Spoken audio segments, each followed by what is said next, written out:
Chelsea finished the season 3-1 with a win over Real Sociedad at Stamford Bridge. Morgan Rogers scores on his debut. João Pedro scored twice, and Enzo Fernandez returned to Chelsea, leaving the fans divided. I am Derek here from Blue Nation TV. If you already subscribed to my channel, you know the drill.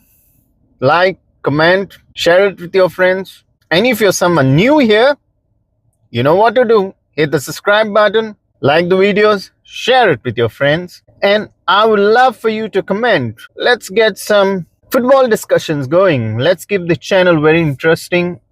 I said it multiple times. It's not about me. It's about you. It's about us fans. We want to discuss some real Chelsea football. I'm so looking forward to it. And I hope that I receive some of your comments and we can have a healthy debate. Chelsea fans, Xabi Alonso gets a grand welcome at Stamford Bridge. He was quite emotional. I believe he was also a part of Real Sociedad in his younger generation. What a privilege to be a coach now for him. What an amazing story he is writing. And I hope he writes a brilliant story for Chelsea Football Club too. I do not know if the days of uncertainty are over for Chelsea Football Club, but it's Chelsea Football Club.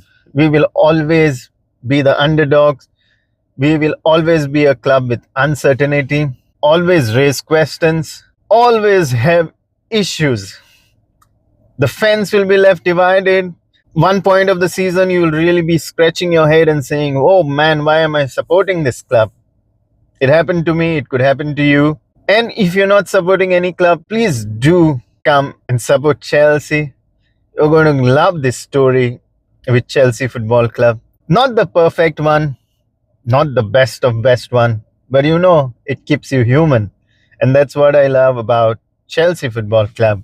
Xabi Alonso finally gets his Stamford Bridge welcome. The reception from Chelsea supporters was amazing for him. We could finally, as fans, see Xabi Alonso at Stamford Bridge at the touchline. Who could have imagined it? I never could ever believe that we could have Xabi Alonso type of manager with Chelsea, with whatever the Blueco was doing. This man had chosen us to build a new chapter for Chelsea. I have seen the Mourinho episodes on Netflix, all about Mourinho, and if you've seen it, you know how Chelsea actually flourished under him. Are we going to see a similar Chelsea that is revived under Xabi Alonso? Time will let us know. But one thing for sure, the honeymoon period is over. The preseason is over. No more excuses, no more experiments. The real examination actually starts with Fulham in a week's time, and we need to be game for it. So let's talk about the formation yesterday. Chelsea started with 3-4-3 system. Sanchez, Fofana, Lacroix, Colwell, the new man. Lacroix was straight away put into the field. Then we had Neto on the wings, James, Caicedo and Palestra, Palmer, João Pedro, Rogers. A stacked lineup. This was the third game where we've seen Xabi Alonso use the back three system. Is Xabi Alonso finally telling this is the system that he is going to actually work with? I am sure he could change it. He is quite flexible. He's not very rigid with what he plays. The 3-4-3 system, at times it became like 3-5 in possession, and sometimes almost looked like a back four because Caicedo was dropping deeper, Fofana was moving wider. Interesting part was the attacking freedom, but I love Palmer, Rogers, João Pedro, man, fire. The front three, if they click, is going to be a serious threat to Premier League. And also the wing backs give Xabi Alonso the width so that Palmer and Rogers can actually move in and exploit the situation for us. But the first half also exposed a few problems for Chelsea Football Club. Chelsea scored early through Rogers, then they dropped too deep. Real Sociedad started controlling the tempo of the game. Chelsea actually struggled to press effectively during that phase. Sociedad really deserved the equalizer before the halftime. And we've seen Chelsea after the halftime looked completely different. They pushed higher. The press improved. The back three moved up the pitch. That is what we want to see. Neto, Palestra actually pushed the Real Sociedad players much more wider. That actually helped the team a lot. And suddenly Chelsea were playing in the territory Alonso wanted. The second half improvement is somewhat of a highlight for us. Morgan Rogers' Stamford Bridge debut, boom, goal. He reacted to the rebound of João Pedro's header. We had the opener within 11 minutes. Wow, it's a good feeling for Rogers. He pretty much looked comfortable throughout the game. His combination with João Pedro and Cole Palmer looks superb, looks interesting. Are we looking at a new attacking partnership?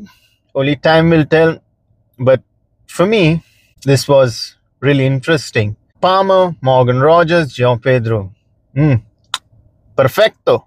Also the fact with these three players that Rogers can play inside, João Pedro can drop and link up the play, and Palmer can drift around looking for spaces. That makes it very interesting. This is a complete different structure to what we have seen previously. I would want to see more of this. Also, another player making debut was Maxime Lacroix. He was in the middle of the park of the back three system. Alonso clearly knows what he wants from his central defender. He looks somewhat comfortable, but yet rustic. I was pretty much happy with the way they were building up from the back. Sanchez looked comfortable on the ball, but it's only pre-season. But when Premier League starts, things could actually go differently. The Premier League teams do not give you enough time on the ball. They press you really harder. It's going to be crazy because Sanchez had enough time on the ball for now. But when Premier League starts, it's really going to be a different situation.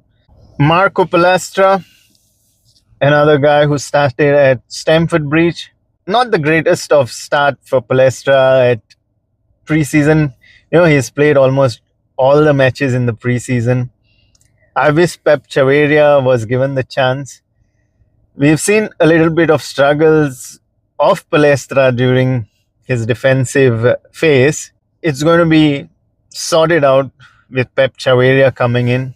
I don't think overall Palestra had a bad game, but yesterday showed us why Alonso need competition and options, wing-back positions. The biggest talking point was Enzo Fernandez. He came in for Rhys James. Rhys James gave him the armband.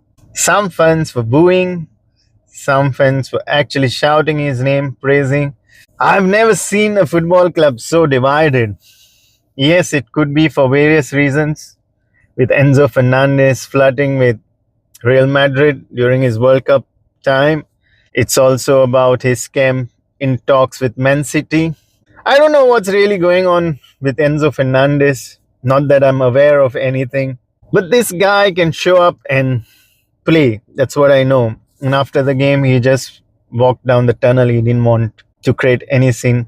I feel he was pretty much disappointed with the reception he received. It would also leave him thinking what he should do next. Does he stay with Chelsea, work with Xabi Alonso and his system, or does he find a way out of Chelsea? Time for other clubs to sign Enzo Fernandez is already passed, but you never know. If the deal comes, it might go through. But it's something what I don't wish to ever happen. We've also not seen the likes of Liam Delap, Nico Jackson, not in the team. They're actually getting loaned out or sold, but I said it multiple times, I do not want Nicholas Jackson to be sold. I'm hoping that he stays because the only option what we have if João Pedro is not fit will be left with Danny Welbeck. But is Danny Welbeck enough for the pace and intensity of the game? I'm not sure. Yes, we do only have one game in a week, but I still want Nico Jackson to be on the field for us, fighting for his place and really showing Xabi Alonso what he can do. But definitely our star performance was of João Pedro. 7 goals in pre-season. Amazing. I wished Brazilian national team had taken him for the World Cup. We could have seen a little more good football from the Brazilian team. Yes, João Pedro looks fresh. He wants to prove a point. His link-up play is brilliant. And the third goal literally showed us why João Pedro is actually brilliant. We want a striker to be cynical. We want a striker to be lethal. When he gets the ball, drives in, scores. And that is what we want to see. I'm really happy for João Pedro. I want to see his dominance back again in the Premier League. I wish he scores as many goals as possible for this season. Man, this guy is a pure star, pure talent. Chelsea fans, what do we make of our pre-season?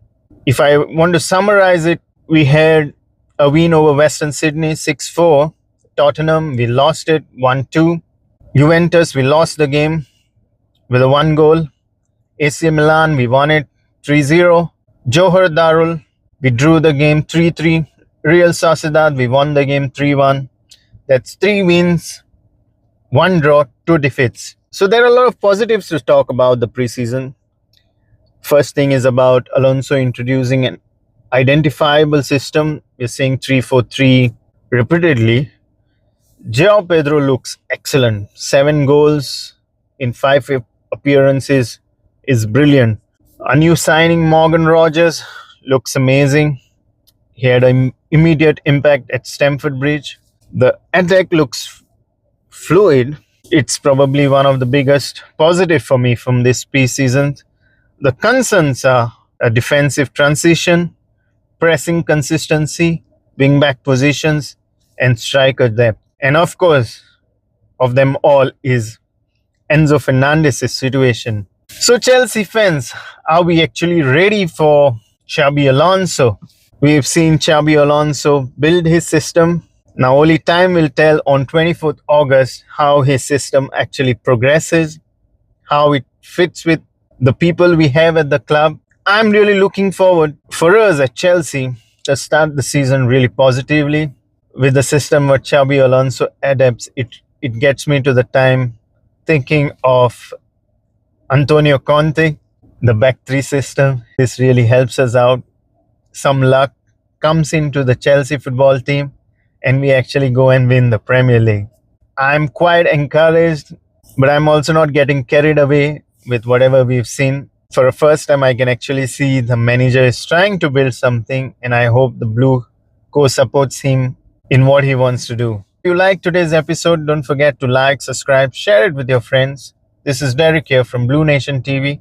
I'll see you soon, Chelsea fans. Till then, goodbye. Mogaso.